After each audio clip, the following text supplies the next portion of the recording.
الحمدللہ علم جرح و تعدیل پر ایک بہت ہی اہم کتاب بعض طلبہ پاکستان سے بھی اسے پرنٹ کروا رہے ہیں۔ اگر آپ بھی اس کتاب کے شائقین ہیں تو آپ بھی رابطہ کریں تاکہ حسب ضرورت وہ طلبہ نسخے بنوا سکیں۔ یہ کتاب جو آپ کے سامنے ہے جمہرۃ مستخرجات الجرح والتعدیل، فضیلت الشیخ محمد زیاد بن عمر التکلا حافظہ اللہ کی کتاب ہے۔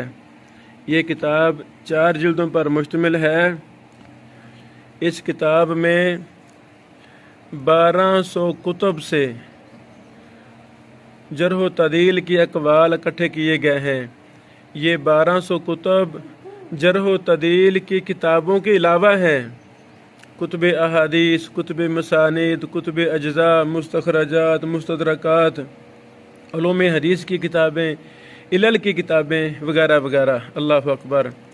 اس میں کل راوی 6000 سے زیادہ ہے، یعنی 6000 سے زیادہ روات پر مشتمل یہ کتاب۔ جرح و تعدیل کی کتابوں سے یہ ڈاٹا نہیں لیا گیا، بلکہ کتب حدیث میں جو ائمہ محدثین نے جرح و تعدیل پر بحثیں کی ہیں، حدیث بیان کی، پھر آگے حکم نقل کر دیا۔ اسی طرح مسانید میں، اجزاء میں، مستدرکات میں، مستخرجات میں، اسئلہ میں وغیرہ وغیرہ۔ تو شیخ محترم نے 20 سال اپنی زندگی کے اس کتاب کو جمع کرنے میں لگا دیے، اور 1200 کتابیں۔ اللہ اکبر۔ کتنی ہی کتابیں ہیں جو میرے پاس تو نہیں ہیں۔ بڑے بڑے مکتبے ان کتابوں سے خالی ہیں، جن کتابوں سے شیخ محمد زیاد بن عمر تکلا صاحب نے پڑھ کر ایک ایک لفظ پڑھا، وہاں سے جرح و تعدیل کی فوائد کو اکٹھا کیا۔ اللہ اکبر۔ جب ہم اس کتاب کو دیکھتے ہیں تو اس میں بڑے ہی اہم فوائد ملتے ہیں۔ یہاں تک اس مبارک کتاب میں ایک نہیں سینکڑوں ایسے راوی ہیں، بہت زیادہ ایسے راوی ہیں جن کا ذکر کتب جرح و تعدیل میں کہیں نہیں ملتا۔ اللہ اکبر۔ اس کتاب کے نظر ثانی ہمارے دور کے بہت بڑے امام اور محدث فضیلت الشیخ المحدث دکتور سعد بن عبداللہ الحمید حافظہ اللہ نے کی ہے۔ اللہ اکبر۔